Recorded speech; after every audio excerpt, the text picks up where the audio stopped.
Hi, this is Eileen Shapiro, and I'm very happy to be on To the FSF PopCast, your home for the all-nerdy, no-dirty interviews with people in our sci-fi and pop culture world.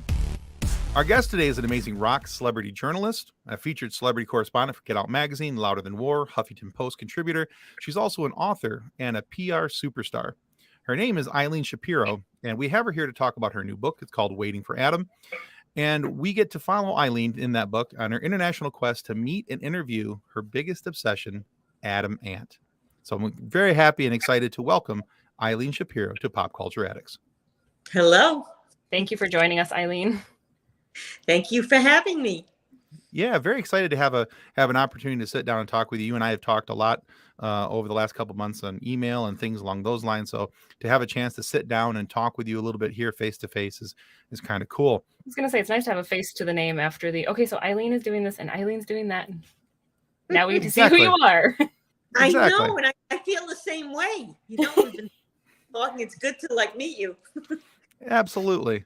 Talking about your book, Waiting for Adam, it's kind of interesting to me because, we all have our favorite artists, whether they're singers, actors, authors, actual, artists who paint and do all these really cool things or whatever it may be. We all have our obsessions. Like if I had the opportunity to sit down and talk with Eddie Vedder, my mind would blow. I'm a huge Pearl Jam fan, and being able to sit down and talk with him about his career and everything. After I got done with the giggling, we'd actually have a really nice conversation, I like to think. But what is it about Adam Ant that drew your attention to him, and why was he an inspiration for a book? The book actually isn't about him, but my quest to interview him. And I had met him before, several times. Okay.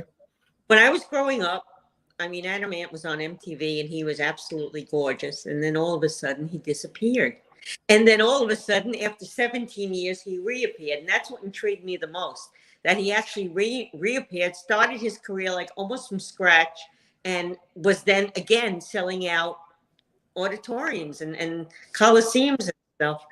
And he put out a book a couple of years ago called Stand and Deliver. And after I read it, I knew I had to interview him. I just knew it. So, I was always a big fangirl. You want to talk about fangirls? The first time I met him, I didn't even know what to say to him. So, yeah. And the thing was, he had I had done a review on him in a concert he did in England, and he had took an excerpt of that review and put it on one of his CD covers, and I didn't know, but everyone in England knew, and all my friends were calling me, and they're like, "Oh my God, they spelt your name wrong." I'm like, "I don't care. He can call me anything in the world." It said something like Ellen, Get Out Magazine, USA. I didn't care. But when I met him, I had not known that the CD was out. And he asked me what my name was. And I said, Eileen. And all of a sudden he stopped, and he has a personal assistant named Adam Ross. And he said to Adam, he goes, "Her name's Eileen." And I was like, this is very weird. Am I in the Twilight Zone? And I said, "Look, you can call me anything you want. You don't have to call me Eileen." I didn't get it. But weeks later, I found out why. So, yeah. But That's funny. He was intriguing to me, and gorgeous, and that's why I'm a fangirl, and that's why I had to have an interview with him. I had to. Yeah, I can totally understand that. I know that we all have our dream interviews. Mm-hmm. Tim and I actually host another show together, along with our third co-host, Nick. We also host the Funny Science Fiction podcast. And we've talked with a lot of actors and voice actors on that show. So I found it interesting to find out that you're a little bit of a Trekkie. Oh, my God. With some pretty notable writing credits. Yes. Yes. I started as a Trekkie, actually. And I used to write for a magazine called the Giant Star Trek Poster magazine. And it came out every month.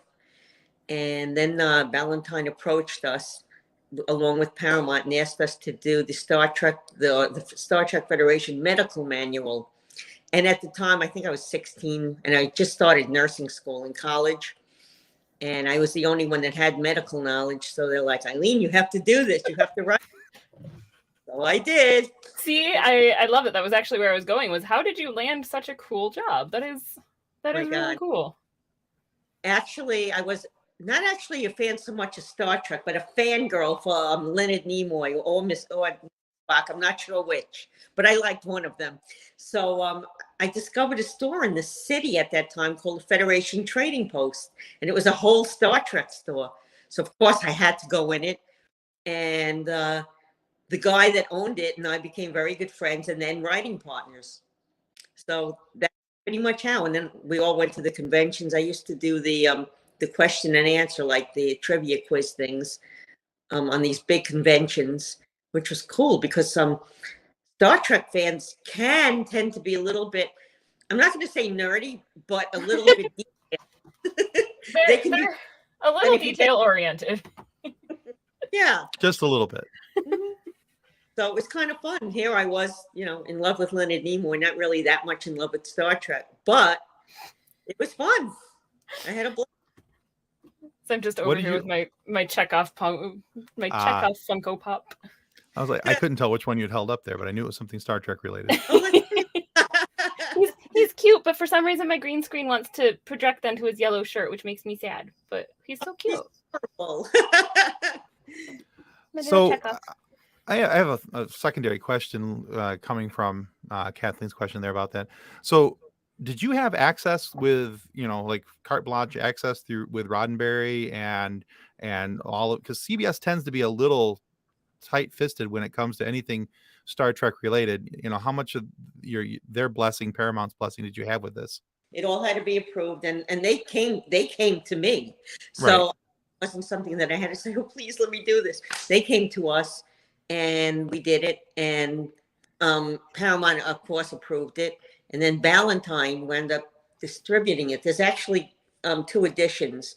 One was one we put out by ourselves first with Paramount's blessing, and it's a white version, and it's very rare if you see it on eBay. But the other one was actually done by Ballantine Books and distributed by them. So it was kind of cool. I mean, I never met Roddenberry, believe it or not. I saw him like in the conventions and wave, but from afar. But he never really got involved with merchandise that Paramount put out, to my knowledge. Okay.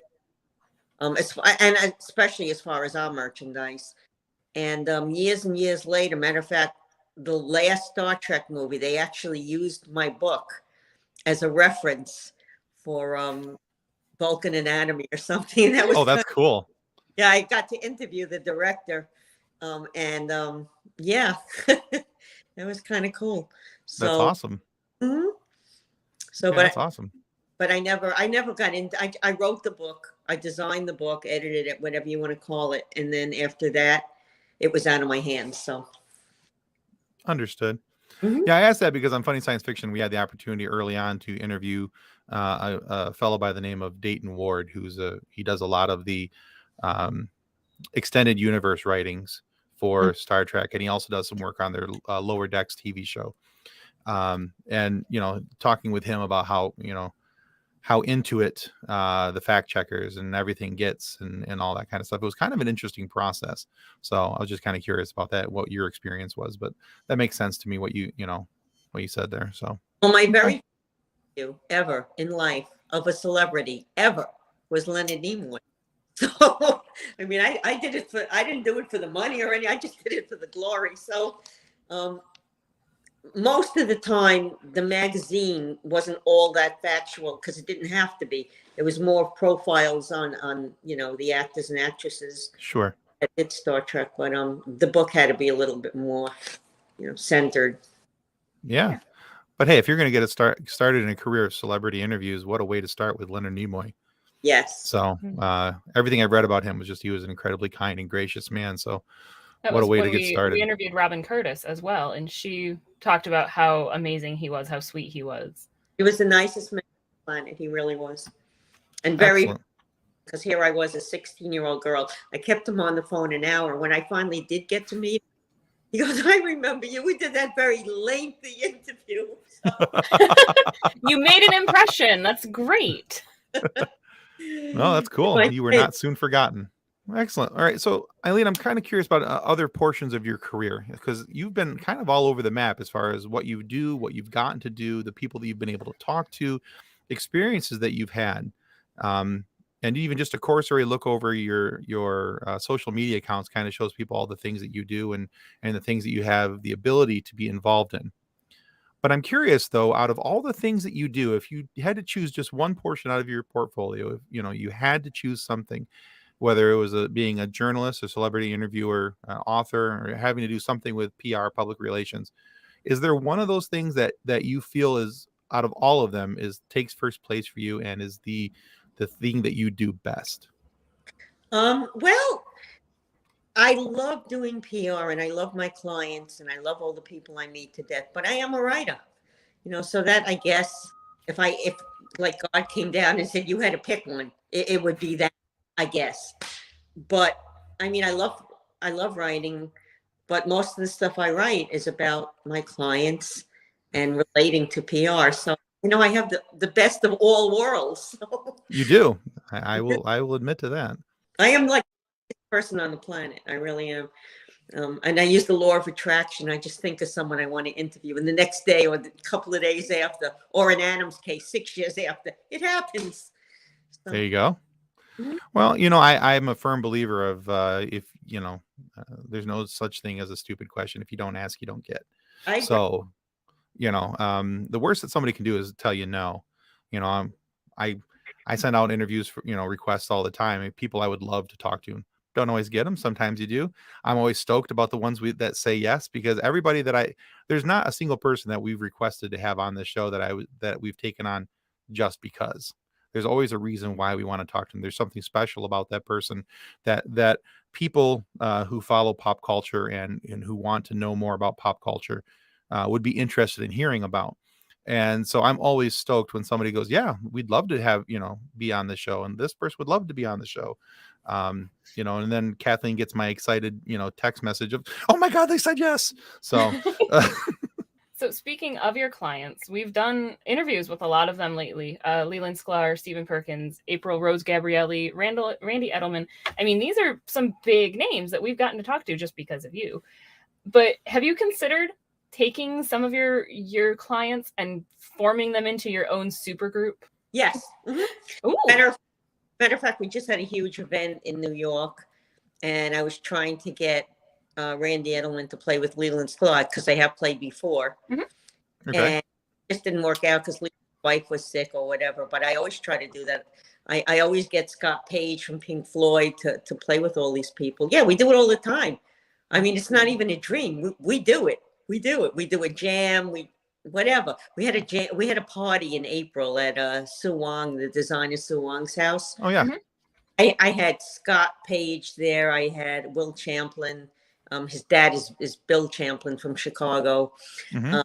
I had Kenny Arnoff there, super huge drummer. I had Chris Wise from Hollywood Vampires. Ooh. I had Ron Moss from Players. Just a whole bunch of different people that were invited to this party and actually came, and they all jammed, different ones at different times. It was great. I do that all the time. That is so cool. It was so funny when I'm going to be honest. My husband writes my questions for me because I don't have time usually, which seems bad since he's the one that has a job outside of the house. I just stay home with the 3-year-old. But he has a tendency to write the questions for me. So when he said that one, and I'm like, do you really think she would get her clients together to form a super group? Yes, she would. I love when my clients collaborate. Like this event I had all of my clients. I had all of them. And it was the weirdest event. I mean, it was a charity event. It was a 9/11 tribute thing. Mm-hmm. And I had everyone from Felipe Rose, who was the original Native American. I got to say it right. Native American. Yeah, for the Village People, yeah. And then I had a whole bunch of electronic rockers, and then I had Randy Edelman playing classical piano. And by the way, he was the hit of the night. I had all these like punk rockers, and everyone gather around the piano with Mickey Burns, who's the host of Profiles, a 20-year talk show, television show. Yeah. All together. I had Joey Belladonna from Anthrax. I mean, it's a thrash metal group. I had him singing the Star Spangled Banner along with my client, Rocky Kramer, and along with my His name is Frank, but we just call him No. Everyone jammed together. It was great. I love when all my clients meet each other and have fun with each other. That to me is like, it's heaven, because you know why? I get to be there, and I don't have to be there and there. I get to be in one place, so it's great. That's awesome. Mm-hmm. And again, only slightly jealous. All right, so, but actually, your answer there is a perfect lead into my next. Exactly. So your answer there is a perfect lead into my next question. Your list of clients is absolutely stunning. It's an amazing list of people. And the great thing is that you don't have just one genre represented. And that's the thing I think I love most about working with you and having the opportunity to talk to people from all different walks in the celebrity world. You know, a lot of times some of the other PR reps that I've talked with and dealt with in the past, they have, this is what they do, and this is this person, this type of thing. This is the one thing, you know, they specialize in. But I don't see that being a thing so much for WorldStar PR. So when it comes to taking on new clients for WorldStar, what's the criteria that you guys potential client, somebody who's going to, that you're going to put your work into, you put your back behind and push them forward? Well, the deal is everybody deserves to rise, to be elevated. Everybody does. I mean, even if they're not all that talented, they deserve a chance to prove that they are or aren't. So when you say criteria, they just have to want PR. They have to want exposure. We've never fired a client. We've declined one or two because, but they always were a client originally, and then for some reason we couldn't work with them because they didn't get along with the podcasters or their schedule, or we didn't feel it was fair for us to take their money, and they were never around, you know. Sure. So there's no real criteria, and most of our clients, most of them, I become actually like good friends with, like real good friends with. You know, like I talk to them, almost all my clients, almost every day, or at least, you know, every week. And everyone gets text or whatever, at least once a day or whatever. Jimmy, my partner, doesn't do it all as much because he, number one, he has a show. And number two, he does all the press releases that have to get out. And I do all the other writing, but I don't edit or anything. I just, there you go. And he has to edit all my nonsense, all my missing words, even though it has auto spell correct, but that's okay. That's perfectly okay. But it's good when you find somebody that you can work with like that, who can take your nonsense and turn it into something that is no longer nonsense. Which is why I have Kathleen. There you go. And that's why I have John, who's our editor and my question writer. It's what I need. I love it. It takes three of us, but eventually we will make sense. There you go. Jimmy and I are like one person. Everything we do is a joint effort. He's just, he likes to do film and acting and actresses and actors, and I like the music part of it best. So it works out. And he does. He's very technical. I can't even give you my Facebook handle, but he can. So. Jimmy and Ron are a trip, so he can do everything on Facebook, on whatever. I mean, I do Facebook too, but he does Instagram and Twitter and all of that. Mm-hmm. I do it. Facebook, I do. I actually run like 32 of my clients' pages, but it's just a joint effort, and we love what we do. Matter of fact, I'm positive that it's our fault that there's a pandemic, and I'll tell you why. Because we both wished that we could just be left alone, put in a room 8 hours and just work, and then the pandemic. So I take full responsibility. I do. Well, we'll only blame you momentarily. For the first 6 months or so, it was okay. It's getting a little out of hand now. So, Eileen, the media world has changed so much in recent years with the rise of self-publishing and easy distribution of pretty much everything, books, music, films. But a creative person can't do everything on their own, as much as they might want to try. So what are the tangible benefits to having somebody like yourself handle your PR work? Well, first of all, we have the connections to get people's names out there. I myself write for 87 publications globally. And people who are artists are busy. They're trying to be creative. They're trying to create. They don't have the time to do that and go out and try and elevate themselves. And we enjoy it so much that it's just like second nature. You know, it's not a big deal. I wake up, 6 a.m. and I'm PRing and so forth. And it's just, people just don't have the time. I mean, it's a full-time job. Some of my clients alone are a full-time job, believe me. So you have like 20, 25 clients usually at a time. So I have 25 full-time jobs sometimes. But, they all deserve it. And I have clients that, that really, really want it badly. And you want to make their dream come true. You do. Sure. I mean, you just want to do that the best that you can for them, because it's a reflection on you, and it's like a challenge, and it's like, I did it. So, I mean, the benefits are our connections and the fact that we can get your story or your song or your whatever out there. Yeah. In as many places as we can. The more, like even if one person watches a podcast, that's one fan more that you have. Right. Absolutely. I think too, one of the best examples of that, and just from what I've seen over the last little bit, recently we talked with April Rose Gabrielli, and what a phenomenal talent April is. It just and I told her, I said, I her voice to me just kind of blows me out of the water, what she's able to do with that.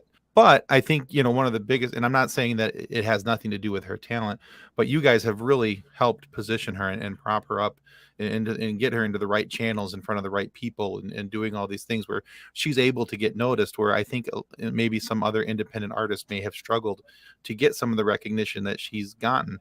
But it's also very deserved because of her talent and her ability and everything that she's doing. She's a phenomenal artist. And I really hope that somebody like her needs to be able to get that type of recognition in our pre-processed pop bubblegum world, where it's the same song over and over again, just with a slightly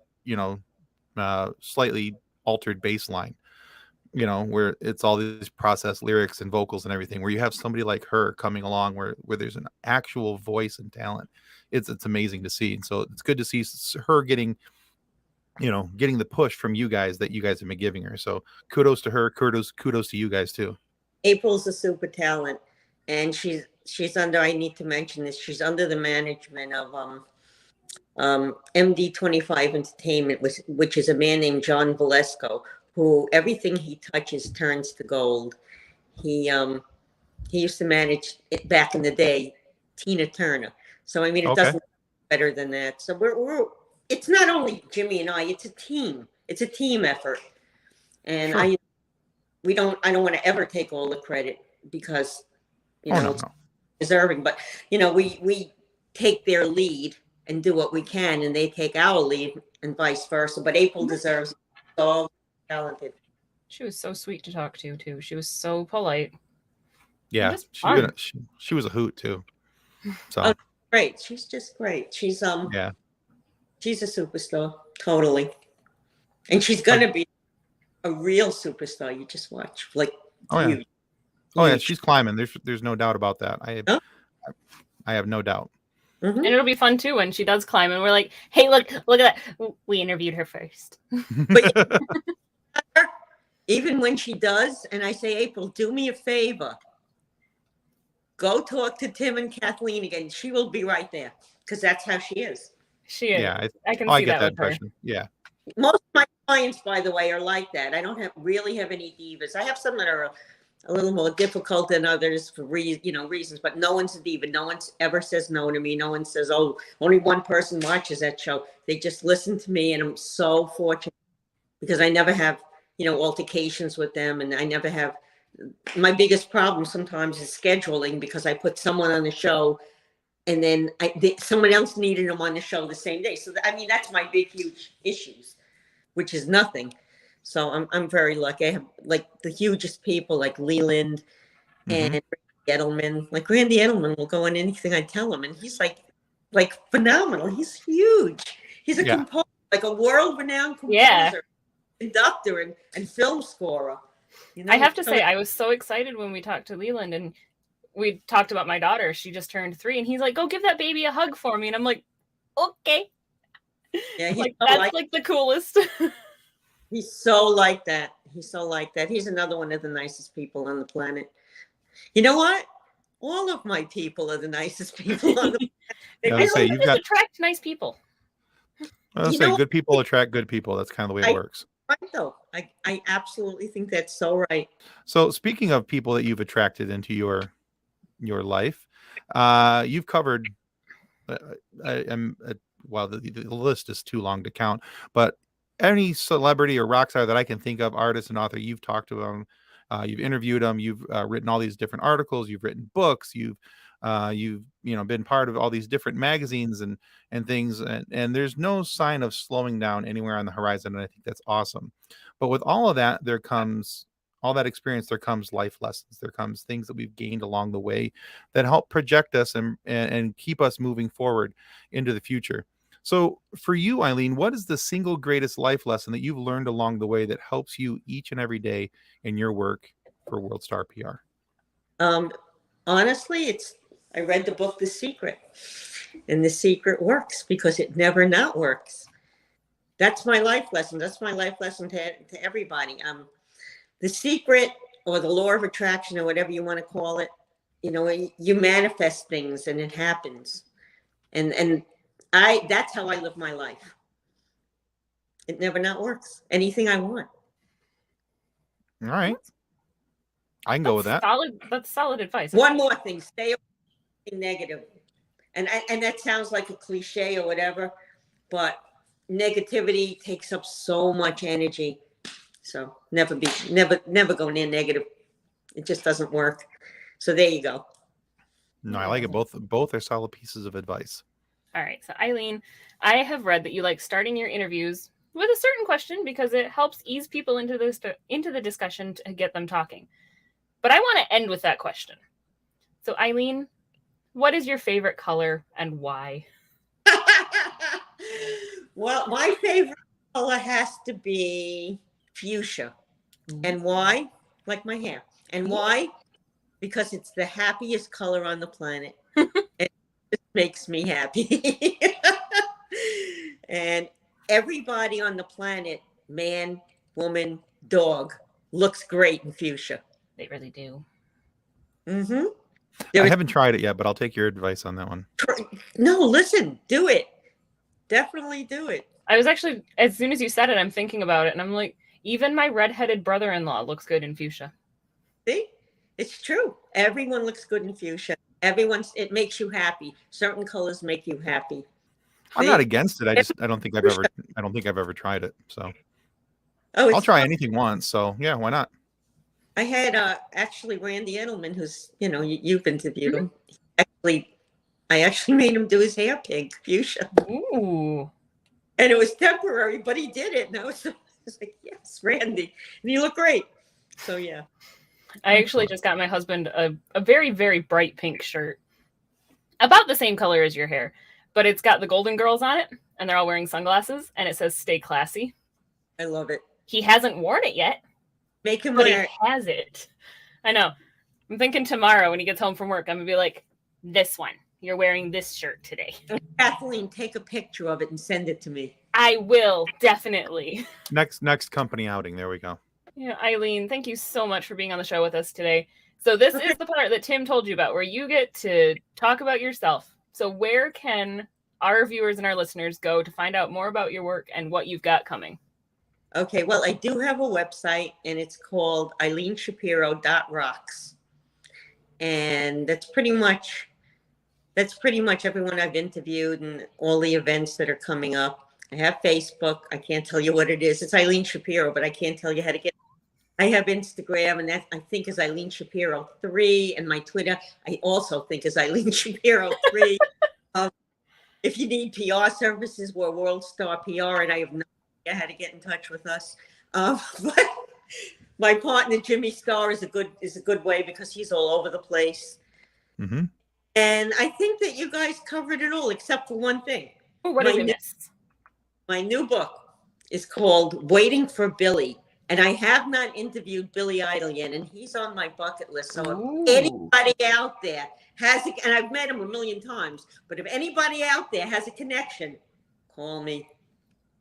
Oh, that'd And be when awesome. you get your connection, can you hook us up too? just forward him right on over, because Billy. I have actually just a quick funny story about Billy Idol, because Billy Idol, growing up when I was in back in the days of Columbia House, and I'm pretty sure I still owe them money for some cassettes. I think back in the everybody day. does. Yeah, I'm positive of it. But one of the cassettes I wanted to get, my mom was going to sign up for it and get all the free cassettes, and she said I could pick one. This was about the time that his song, his remake of the song "Moni Moni" came out, and I really wanted "Vital Idol," which was all these great songs, and that was on it, and I was so excited. I told her what I wanted, and she's like, "Okay, that's what we'll get." And I was like, "Yes, I'm getting Billy Idol. This is going to be awesome." I was so disappointed when she changed the order number and ordered me the Monkees' Greatest Hits. Oh, oof. Dude, I was. Dated. Yeah, I mean, I like the Monkees. Don't get me wrong, but when you're expecting to get some rock and roll in your life, yeah. Expecting to get some rock and roll in your life, and you get handed, Last Train to Clarksville, it's a little bit of a downslide. Oh, goodness. So we are going to make sure that we put the links to all of we will find your Facebook and Twitter and Instagram for you and link them in our description. Thank you. And actually, if people just look up Jimmy Star and WorldStar PR on Twitter and Instagram, you will find them, no problem. And not only great connection, but Jimmy posts some really fun stuff, cool things to follow and along and look at as well. All right, subscribing is the single most important thing you can do to ensure that we get more amazing guests like Eileen Shapiro here today to have these conversations and continue to entertain you. So please subscribe. It's going to help more than we can ever really tell you. And make sure to go check out Eileen at eileenshapiro.rocks. And remember, kids, pop culture, it's all around you. It influences everything we do, every decision we make, every part of our lives. So be sure to come back next week, because we're going to have your fix waiting right here for you. Thanks again, Eileen. Thank you, guys. Thank you so much. Copyright 2023 FSF PopCast. Reference to any specific product or entity mentioned on this podcast does not constitute an endorsement or recommendation by FSF PopCast. The views expressed by the guests are their own, and their appearance on the program does not imply an endorsement of them or any entity they represent. If you have any questions about this disclaimer, please contact us via email at info@fsfpopcast.com. Original music by Jordan Michaels.